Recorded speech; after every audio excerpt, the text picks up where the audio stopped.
Autora de este libro, que es una gran artista, porque es poeta, es escritora, es cantora, es actriz, es una gran artista que tiene nuestra provincia, que es nacida en el Paraguay, una paraguantina como solemos decir, mezcla de paraguayo con argentino, como tantos que somos descendientes de paraguayos o que han venido del hermano país del Paraguay.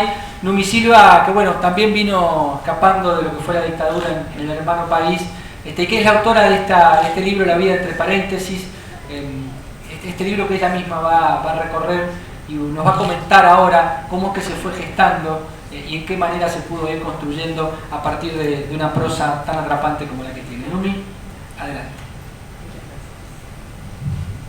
Buenas tardes, señor decano de la facultad, queridos compañeros, público presente. En verdad, después de ver el video, uno queda tan impactado y uno sigue emocionándose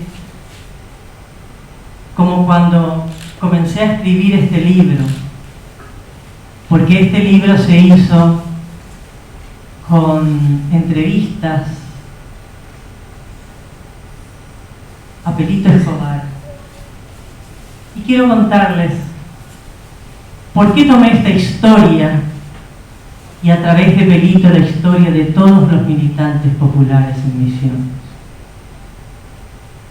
Me impactó su historia de muchacho joven, como todos los que están acá también, estudiante de la UES, y escuchando, digamos, de sus padres, como ya se adelantó en el video un poquito, ese fervor al peronismo, ese fervor a Evita, que cuando las entrevistas lo hacía me dijo, Evita fue la primera desaparecida.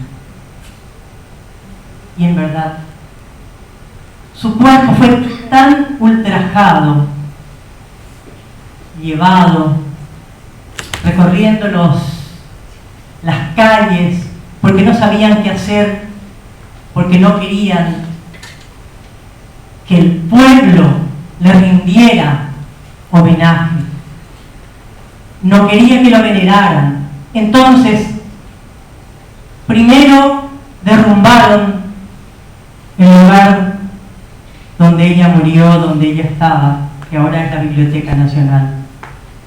Pero después también su cadáver fue llevado a Italia y nunca más volvió.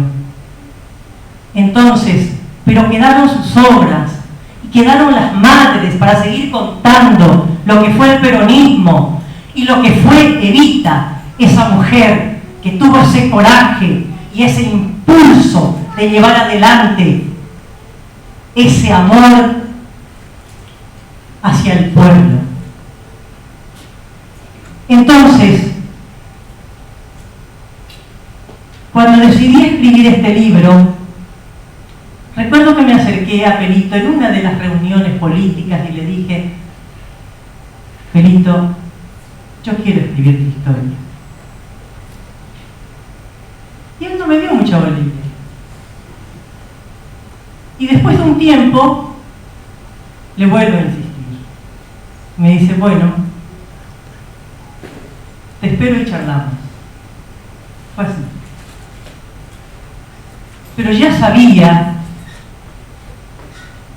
de que a los 17 años él fue herido de bala y casi pierde la vida escapándose de la policía.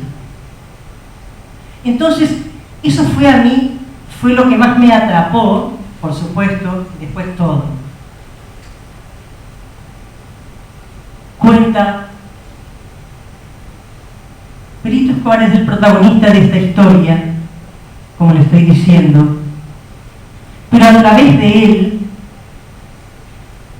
también es la historia, a través de su voz, de su palabra y de su memoria, es también la historia de todos los militantes populares de Misiones que sufrieron cárceles, persecuciones, torturas, desapariciones, madres paridas en cautiverio, desapariciones de niños. Todo eso me fue contando en entrevistas que duró aproximadamente 2 años.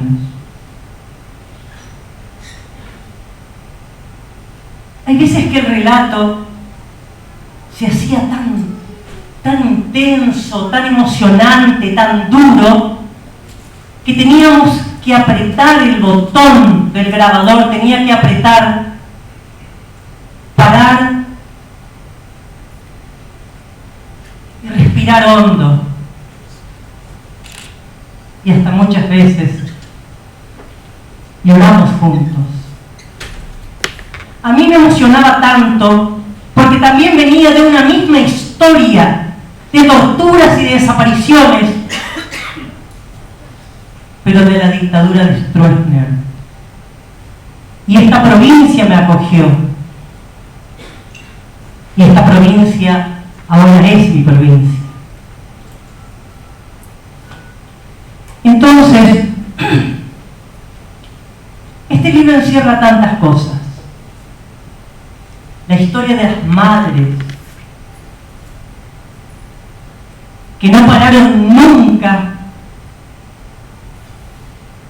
para que sus hijos no desaparecieran. Recorrieron cárceles y cada vez, como decía Amelia, que también fue Amelia Báez, con sus escasos años, 18 años, ella fue el estandarte de las madres y les acompañaba a todas partes y a todas las cárceles aún más lejanas, llevadas a los hijos, a los esposos, a los novios, a los hermanos. Y las madres, las novias, las esposas iban hasta las cárceles para saber de ellos y para que no desaparecieran. Mi homenaje es a esta mujer, Germania Garay, la madre de Perito Escobar. Una gran mujer que cuando hablé con ella también me emocionaba, también temblaba, pero ella tenía esa fortaleza y esa fuerza y me decía: yo siempre supe que mis hijos iban a volver, pero me dolía también saber cuando algunos hijos ya no iban a volver nunca. Y me dijo: sufrí tanto cuando a Hilda, la madre del Gato Sánchez, le trajeron a sus hijos en un cajón cerrado. Dijo: yo la abracé fuerte a ella y de repente pasó por mi mente que también mis hijos podrían correr esa misma suerte. Y esa fuerza, esa fortaleza es lo que le llevó a ella y le llevó a todas las madres para que hoy estuviéramos contando esta historia. ¿Por qué la vida entre paréntesis? La vida entre paréntesis significa supresión, interrupción. O sea, que la vida podía estar o no podía estar. Esa era la consigna de los dictadores. No les importaba la vida. Digitaban la vida de los presos políticos como si fueran Dios. Esos fueron los dictadores. Eso fue esa época. Y este libro, La vida entre paréntesis, Crónicas de un militante, es un poco recrear esa historia para que las nuevas generaciones no se olviden o aprendan, conozcan qué pasó en esta provincia, qué pasó en este país, que dejó 30.000 desaparecidos y tumbas esparcidas por todo el territorio nacional. Quiero leerle algunos capítulos de este libro.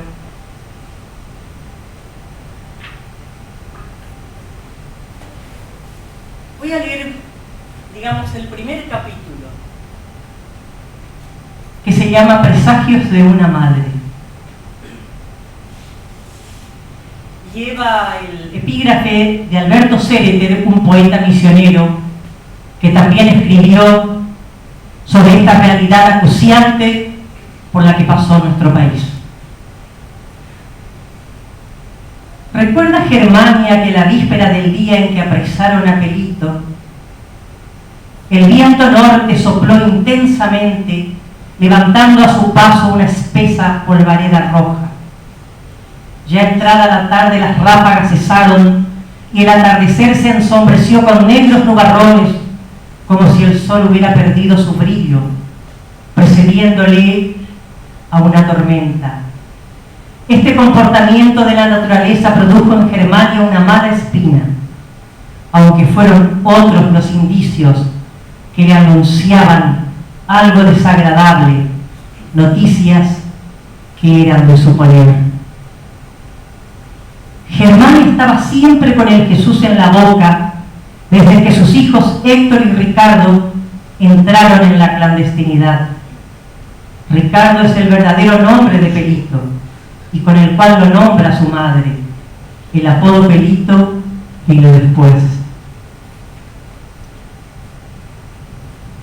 Y así, primero también quiero agradecerle a Pelito que me dio la licencia de novelar esta historia, que no es solamente crónica, como verán, sino que lo pude ficcionalizar, pero siempre respetando la fecha, los nombres y los hechos puntuales. Y eso fue lo que le dio, digamos, me dio a mí la alegría de poder mostrar de esa manera este libro, esta historia, aunque cruda, dolorosa, pero también hubieron momentos, porque las cárceles no solamente son patadas en la cara y tortura, también hay días en que uno hace ese solaz y puede, digamos, es así como vamos a jugar mientras el lobo no está. Y entonces charlaban, jugaban a las cartas, tal vez, o no. Eso ya es imaginación del autor. Porque no creo que en ese lúgubre lugar pudieran tener tanta libertad. Otra parte, cuando hablé de Pelito, que fue militante de la UES, acá él cuenta Señuelo de Torturadores, se llama este capítulo, y dice así: los integrantes de la UES que militaban en el Partido Auténtico comenzaron a ser perseguidos y detenidos en diferentes momentos. La represión comenzaba a consolidarse cada vez más y los integrantes de la UES combatieron esta situación con pintadas clandestinas, con aerosoles o con carteles autoadhesivos para hacerlo lo más rápido posible, ya que el estado de sitio estaba en plena vigencia. Desde distintos muros pedían por la libertad de Tomasito Jiménez, Rubén Zaremba, José Perón, presos por peronistas auténticos. Luego vendrían las detenciones de Chochi Vázquez, Peinado Acuña y otros compañeros.